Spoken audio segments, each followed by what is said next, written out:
We're live right now. Hi, this is William Ramsey. Welcome to William Ramsey Investigates. On today's show, a very special guest. Her name is Yvonne Wakefield, and she's published 2 books about her experiences living in rural Oregon. And there's Babe in the Woods 1, Babe in the Woods Part 2, which will be published October 27th, 2021.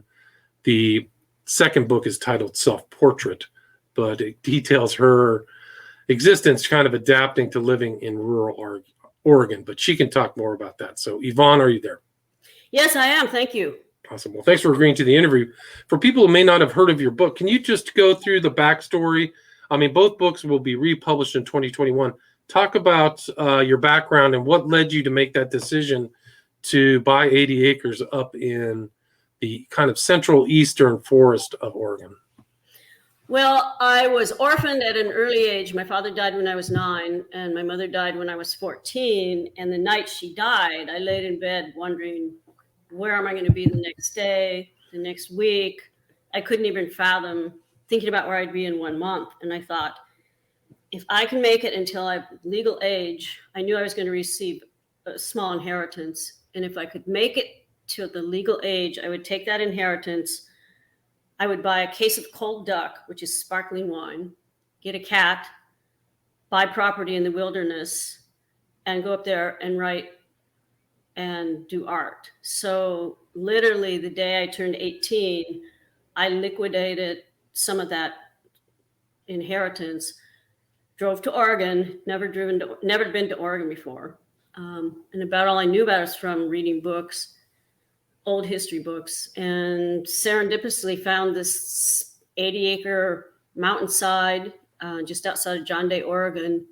It's got virgin ponderosa pine in a creek. And so I bought the property, not knowing anything about building a log cabin. I had a book on how to build a log cabin. And I was sorry to interrupt, but what year was that you bought the property? 1975, when I was 18. So Oregon was still pretty rural at that time, not as packed as it was maybe today. Well, actually, no, on the contrary, because the lumber mills were busy. Interesting. And there's a lot of forestry, and that forestry practice is pretty much all disseminated. Interesting. So 1975, you bought 80 acres. What happened next? I mean, they're raw acres, right? Nothing's on it? No, it's wilderness. It butts up into the Strawberry Mountain wilderness. At that point, I didn't even have a vehicle that was capable of driving up there. So I was actually walking most of the time. And I lived in a rat shack of an old miner's cabin while I was planning to build this cabin. And I had a book on how to build a log cabin, which I was referencing, trying to cut my first tree with a bow saw that I bought for 50 cents at a flea market. Okay, I weighed 98 pounds. Anyway, it took me about 2 hours to saw through that first tree. And when it started to finally fall, it fell backwards, nearly creaming me. So eventually I found a man who was willing to work for me named Jim. And he became my mentor and taught me taught me everything, guided me through every step of building the cabin. And we used only hand tools. The only electronic tool we had was a gas-powered chainsaw. Wow. So you really went back rustic. I mean, some people dream about that, going back to the wilderness. I mean, so you built your own log cabin. What happened? I mean, how long did it take you to build it? It started to fall, the first tree, I think it was in April. And that's before global warming, when there was still a lot of snow and we were working in knee-high snow. And I eventually moved in around October of that year, and then proceeded to stay there until January, until I got cabin fever. So, I mean, to get up there, the last 3 miles you need 4-wheel drive. You need a good 4-wheel drive. And at that point, I didn't have a good 4-wheel drive. So there was a lot of pushing wheelbarrows up the mountain with supplies and everything in it. Right. So there's no road, I assume.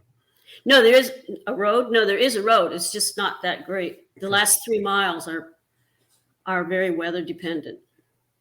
So in the winter, when I wintered it up there, literally I backpacked. Well, I put my skis on, my old cross-country skis, and I skied down about a mile, and I ditched him in the woods, and then I hiked over a mountainside and then got to my truck, hoped the block hadn't frozen, chained it up, drove it to the county road, unchained it, got groceries, and you had to be packing back up by 4 o'clock that afternoon because the draws get dark by then.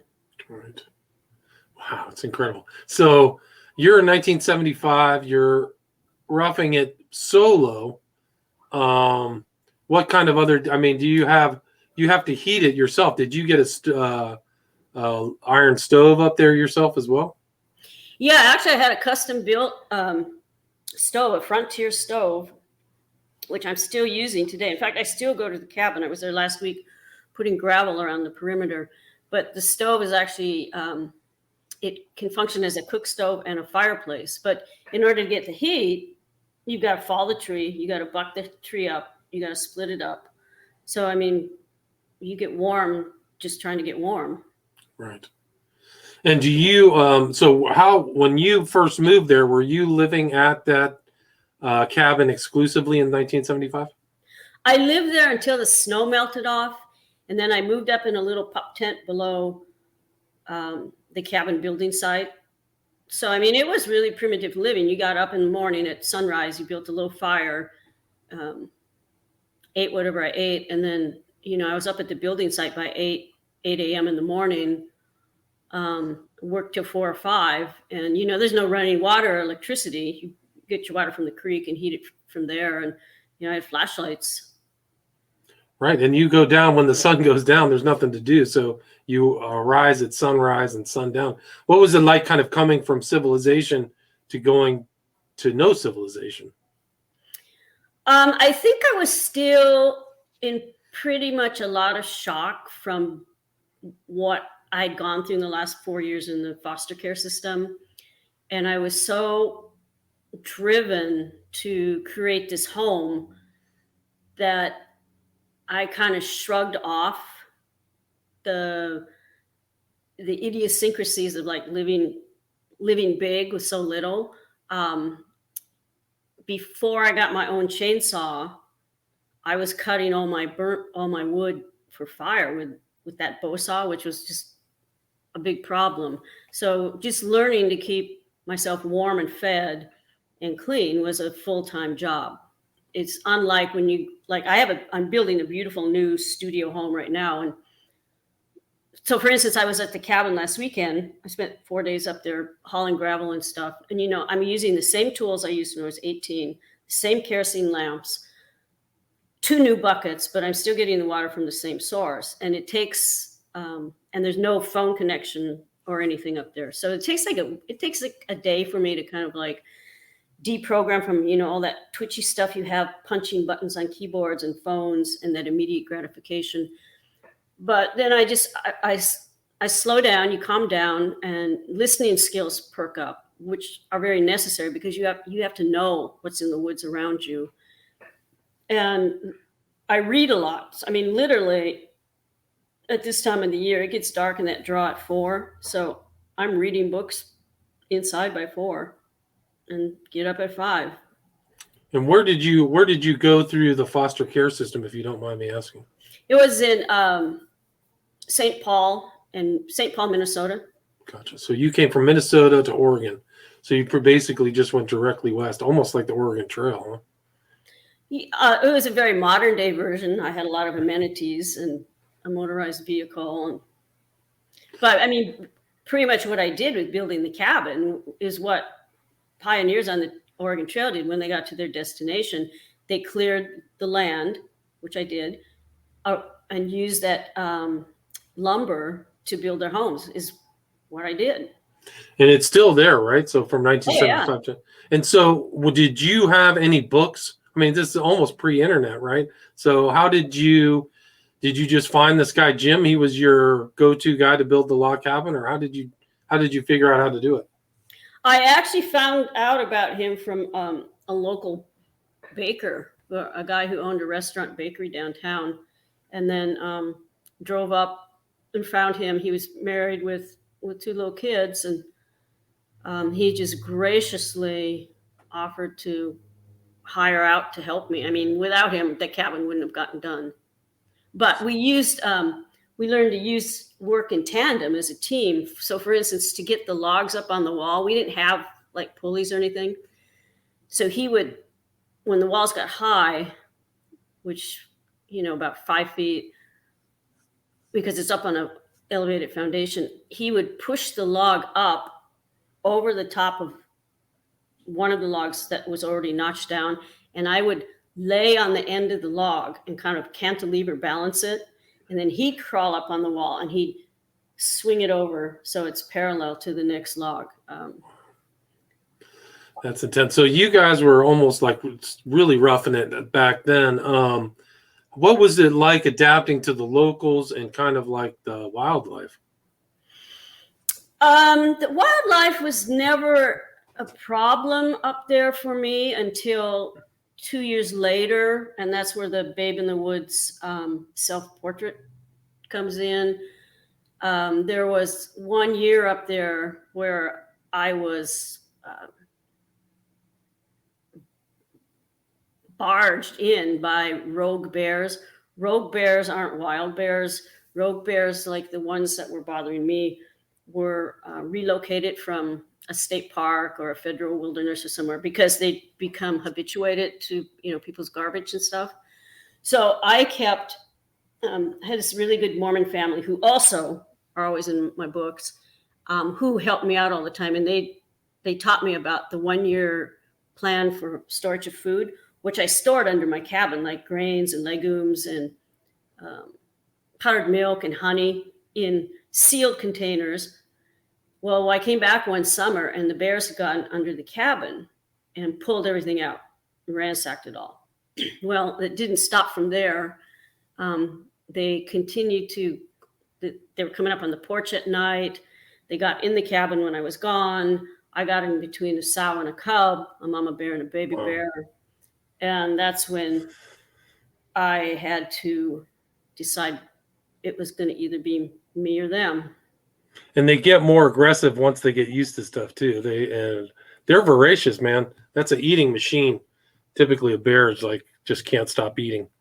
I just found they were really brazen to come in the cabin in the middle of the day when I was down. They'd get. I started putting my ice chest. There's no refrigerator, so I had an ice cooler with ice in it, and I put it in the cabin and close the door. Well, they figured out how to get in the cabin. But I've never had an issue with wild bears. In fact, I just saw one when I was up there last weekend. It was a cinnamon bear, and I was sitting on my porch sharpening the hatchet, and this cinnamon bear just started to come through the woods, and we just kind of looked at each other, and then once it saw me, it turned tail and ran. Right. So it was the ones that already had trouble somewhere else got shipped over to give you trouble. So how did you go through the steps to solve the problem? Well, I was a borderline vegetarian. I really didn't eat any meat. I didn't believe in eating things with fur. So I borrowed a gun, a rifle. Was it a rifle? I think it was a 30-30, I think you were. Yeah, 30, which I'd never shot a gun in my life before that, but one of the old ranchers taught me how to shoot it. So anyway, one day when there were two bears coming across the creek, I shot one, and I wouldn't shoot a mother or a cub. It was a 3-year-old bear, which was finally dispatched. It was like one of the most horrible days, weeks in my life, but it was like an issue of it was either going to be me or them. Right. So it was you or the bears. Didn't like you have to track the bear down? Like it wasn't easy to find? Like it took a couple days to track it down? It was 2 days. So what happened, I shot it at, was it 300 feet? I think it was 300 feet. And it shot a rib bone out.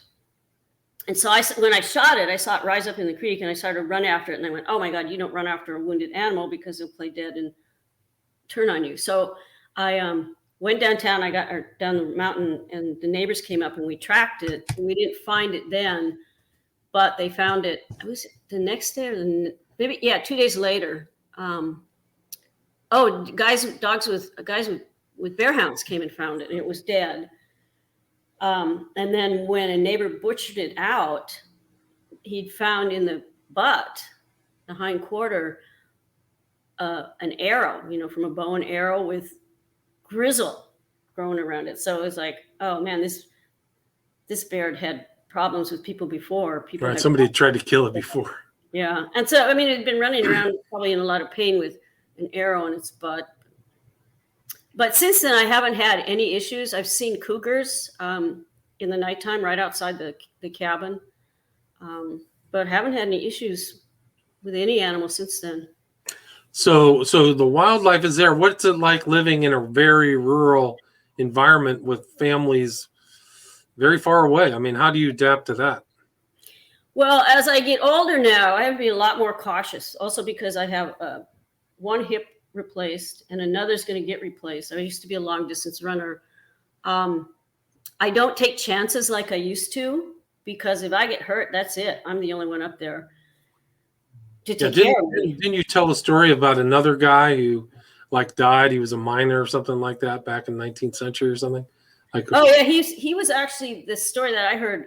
He was an old miner mining the tailings outside of Sumter, and the story I heard was that they found him in the spring dead, slumped near a tree, that he was probably coming out to get some supplies for winter, and just his heart gave out. Heart gave out or something. Yeah. Are they still finding gold up in that area? I don't think so. There's, there is active camps and claims. I can't say for sure. But how did you adapt living till you said you found a Mormon family that was helpful? I mean, did you find the people to be friendly and helpful, or did you find them to be like they didn't want you on their property? They didn't like outsiders? To the contrary, with a rare exception, all the people who I've met in John Day have been extremely helpful and caring and nurturing. And they were the ones that taught me how to retrust people. So for instance, there's a couple in there who I dedicate the book to, Dell and Annabelle Tayton. They were an older couple. They went through the Depression. He raised kids on earning $1 a day driving fence posts, and maybe he got a bacon powder biscuit if he was lucky. And those people who had very little to give were always so giving to me and so helpful to me. I think they saw this kind of wafy little girl who was doing the kind of work that they didn't have any choice not to do. So for instance, Annabelle actually did live up as a child up in the same area where I eventually built my cabin during a time, when there was no electricity. You heated by your wood you caught. Right. I mean, did you find yourself adapt? Did you have to bring all of your food stores in, or were you the type who kind of adapted to kind of seeing, what else you could find in that area to eat? Or was it all brought in? No, basically, I wasn't a hunter, and I won't fish the creek. I actually hand feed the trout. So no, basically everything was brought in on my back. Sometimes I'd eat rose hips. Actually, I use the rose hips a lot, but no, everything was brought in on my back, or later when I got a truck in the truck. But I was thinking about this the other day when I was up at the cabin. I had those pre-bagged salads you can buy. Mm-hmm. Well, you've got a plastic wrap that has the lettuce, and then you've got a plastic wrap that holds the condiments, and a plastic wrap that holds the dressing. And you got all this plastic for one salad. And when I lived up there alone, I realized I never really generated garbage, except maybe a couple cans if I ate green beans, because I hand ground all my breads and cereals with wheat and bulgur until the bear. And so I learned to adapt, eating very simply but very well. Interesting. Did you just wing it, or did you have a recipe book or anything? Or no, I just So you just adapted over time. That's interesting. And how did that progress? I mean, how long did you literally stay at this? I mean, the cabin's still there. How long were you actively in that rural environment? Well, I still am. So I left that January because it was just getting to be too much cabin fever. You have to realize it was by then I turned 19. I'm living in the wilderness totally alone. I'd go out and I'd see people once every 10 days to 2 weeks when I went to the library, washed my clothes and got groceries. Otherwise, I was totally isolated. No radio, no phone, no computer. It was just books, drawing, and working out in the woods. And so by that January, I realized I was starting to atrophy mentally and spiritually. So I went to Eugene, enrolled in college, and then that started this it's a 7-year period where I either had jobs that let me off for the whole summer or I was in between schools. So for 7 years, I spent 3 months alone, 3 summer months alone up at the cabin. And that's where Babe in the Woods self-portrait takes off. So by then I get into an art school and I'm starting to formally learn to paint. It was actually an art guild.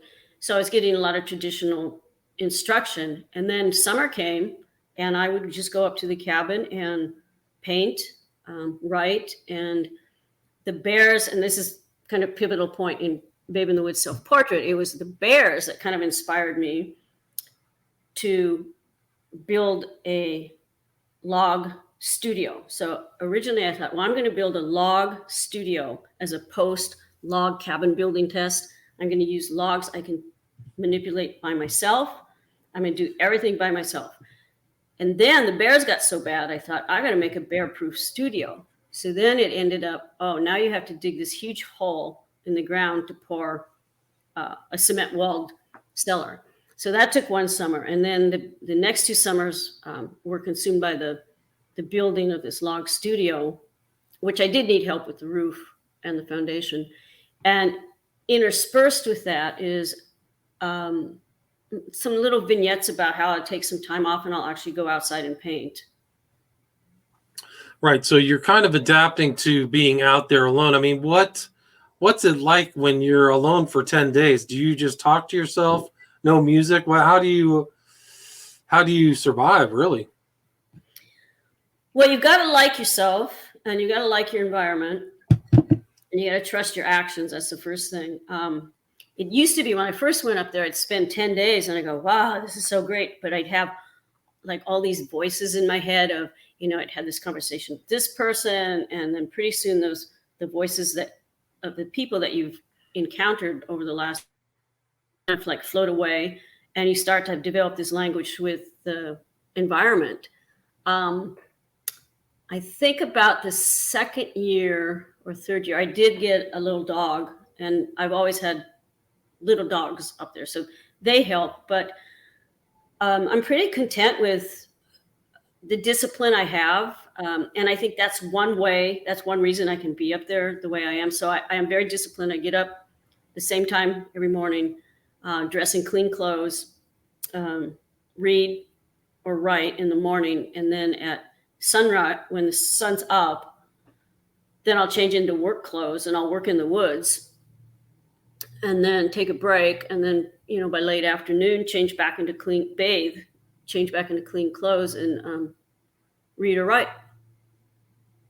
Interesting. And do you find that you miss comforts? What comforts do you miss while you're up there, food-wise or other things you take for granted? The only thing I miss is a vacuum cleaner. Interesting. Because we built the floors, so there's like cracks, which you need to be. But I'm really a cleanliness person, and I sweep and I wash the floors with bleach and everything all the time. But I really do miss the vacuum cleaner. I mean, everything else I can carry up on my back, and this is such an oxymoron. Is I have a robot vacuum cleaner for my new home. And I thought, wow, this really works good here. And I thought, well, I'm going to take it to the cabin. And then I thought, oh, that would be such a violation. And then I thought, if that robot saw that floor, I would probably like jump over the porch and commit suicide, because it's got 40 years. I mean, it's really clean, but there's 40 years of dust up there. Right. So how long, I mean, you say you have a separate house now. What point did you say, I've had enough with this super rural existence? I'm going to start breaking it up. I mean, you said you went to Eugene, enrolled in art class. Like, how did your relationship with the wilderness develop over time? It's pretty much the same. I mean, I'm the same there now as I was when I was 18. I thought maybe when I was 18, I thought I'd live there year round, but that's not a reality to maintain sanity. So one of the reasons I am in the Dalles, Oregon now is I moved from Port Townsend, Washington, which was like 10, 12 hours from the cabin. And I moved to the Dalles, Oregon, so I could be 200 miles away as opposed to 500. So I go there at least twice a month now, for 3-4 days at a time. Is it still not electric? No electricity? Still nothing, not a thing has no changed. Amenities. Wow. It is the same cabin as I built in 1975. Wow, amazing. So no fires, nothing's burned it down or anything like that, huh? Well, in 2015, which is really interesting, I was going up that day I think it was August, to edit Babe in the Woods, Building a Life One Log at a Time. I had the manuscript and I saw this big plume of smoke near John Day. Anyway, turned out there was a huge forest fire barreling down Canyon Creek. And I went up to the cabin. You could see smoke all over. And I knelt by the creek, and these huge burning mosses all of a sudden started to fall down all around me, and embers. So I immediately left, and on the way met some forest firefighters coming up. And so they flagged the cabin and put pumps on it. They put 3 pumps on it, which saved the cabin from being burned down. The fire actually came up to the property line. Wow. So it was so serendipitous that I was actually up there that day, coming down, met the forest firefighters. So I was lucky. And do you, when you're up there, I mean, what are the benefits of living up there? Or what does it feel like when you come back into civilization? When I'm up there, by the second day, you start to harden up. I mean, I'm very active. I'm still very athletic. But your body starts to harden up because you're hauling water, you're splitting wood. If I'm working in the woods, I burn a lot of brush, pile a lot of brush, because I maintain the health of the forest. And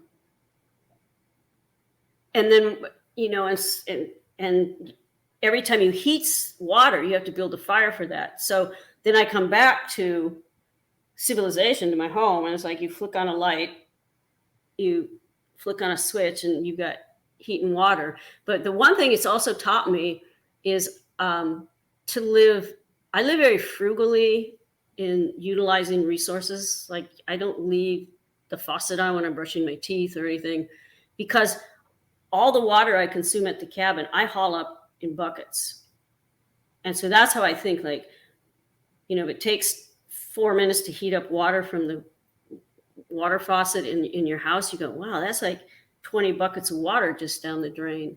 So a lot of the way I live at the cabin is still the way I live in civilization. Interesting. So you've learned the techniques, rationing and stuff like that. And how, what would you do if somebody had this dream of going to a very rural place and building a log cabin? What advice would you give them? Do your homework first. Have a support system. Have enough money to put in a good road. That's like a number one thing. And just persevere. Be prepared to persevere, probably. Yeah, I mean, there were many days like I was so physically tired when I was building that it was just like so hard to say, oh, I can't get up there again. But you just you just you build your life one log at a time. I go, okay, well, like when I was doing the studio by myself, I went, okay, my goal is to get 4 logs up today. That's my goal. And once I've got those 4 logs up, I don't have to do anything else. Well, some days it would take me all day to get those 4 logs. And it's the same principle.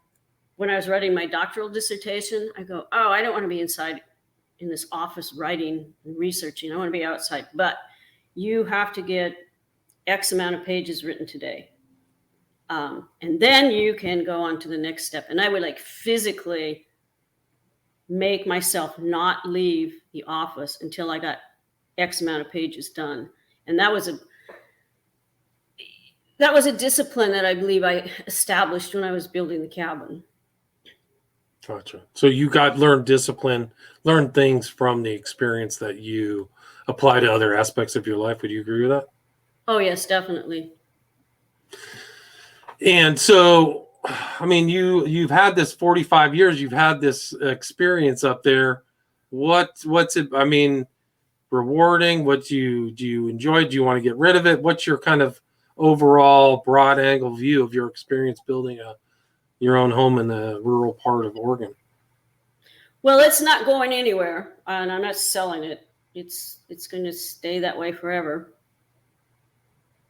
So you will What I would hope to do is, after I'm gone, and I'm pretty ornery, so it might be a while before I'm gone, is to have that log cabin taken apart and reconstruct it on the grounds of a library where people can actually go in and read in a rural structure and experience what it would be like. Interesting. Yeah. I think they did that with Jack London had a log cabin in California, and they brought it down to Oakland and reconstructed it to see where he was when he was writing. I think was it White Fang or whatever it was. I think it was in Sacramento. Well, I'm pretty sure I saw it in Oakland last year, so maybe it was a different one or something separate. But I think that there was the whole intent was to show like this is how people used to live in log cabins back in the day. But maybe not. And you said this book, the second part, Self-Portrait, is out October 27th, correct?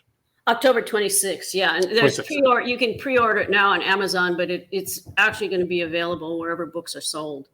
Gotcha. And the first one is republished this year too, right? 2021. The Building a Life One Log at a Time. Correct. And so they could get it when they also, if people want to reach out to you, you have a website, correct? Yeah, it's, www.YvonneWakefield.com. And it's actually it's up now, but there's going to be a whole new website also featuring my art. Gotcha. And what style of art do you I mean, I saw some landscapes in the book. Is that what your kind of main style is? In my painting styles, yes, that's what I prefer. And that's also one of the reasons I go to John Day, is because I love painting the valley down there. And I'm a visceral painter. If I don't feel it, I don't paint it. And I really feel the geological formations in the John Day Valley area. But when I taught art in Kuwait in the Middle East for 6 years, I was a university professor there. And I couldn't paint the landscape because it was basically not enticing to me. And it was too dangerous for a woman to go out, and it was too hot. So I found pomegranates, and I found that by cracking those open, I could find the same inspiration that I found in the geological faults and mesas of the John Day Valley. So for 6 years, I painted pomegranates in Kuwait and had actually 3 major exhibitions on that. So my website also shows some of those pomegranate works. Oh, interesting. Interesting. So you went from the high mountain to the dry, hot weather of Kuwait. That's quite a geological change. And is there anything you'd like to add before we wrap it up? Oh, no, I just appreciate you allowing me on my show, and I hope people enjoy the books. And if anybody wants to contact me, you can contact me through my website. Right, and it's Yvonne Pepin, like Jacques Pepin, Pepin, Wakefield. I'll put it in the show notes, so it'll be there. Your website, if people want to reach out to you, they can contact you. If anybody wants any questions to go build their own log cabin and their experiences, you're probably, I mean, if you have 45 years of experience, you could probably be a consultant. Get paid. I could, but I need somebody to do the heavy lifting now. Right. Yeah. Anyway, again, the title of the book, the second book, which I read, is Babe in the Woods. I did not read through the first book, but that book will be out on the 26th. And the author's name, again, is Yvonne Wakefield. So, Yvonne, thank you so much for your time. Well, thank you and have a great day. You too. Take care. Stay there. Stay there. All right. That was